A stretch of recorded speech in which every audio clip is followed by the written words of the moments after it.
এক রোদেলা বিকেলে তাড়ি লুকিয়েছিল উঁচু সবুজ ঘাসে। চোখ জ্বলজ্বল করছে দুষ্টুমি নিয়ে। কিছু ফুট দূরে একটি নরম মুরগি মাটিতে ডাক খুঁজছিল, একদম সচেতন নয়। ইঞ্চি ইঞ্চি করে তারই সামনে এগোল, ছোট্ট শরীর নিচু করে এক্সাইটমেন্টে পুচ্ছ দোলাচ্ছিল। সে নিঃশ্বাস ধরে রেখেছিল, সঠিক মুহূর্তের জন্য অপেক্ষা করছিল।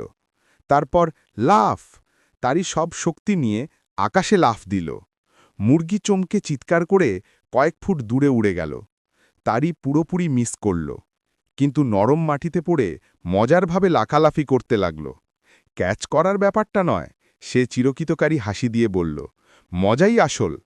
তার আনন্দময় হেসে মুরগিও ফিরে এলো, আর তারা পুরো বিকেল একসাথে মাঠে দৌড়াতে দৌড়াতে খেলল। এক রোদেলা বিকেলে তাড়ি লুকিয়েছিল উঁচু সবুজ ঘাসে।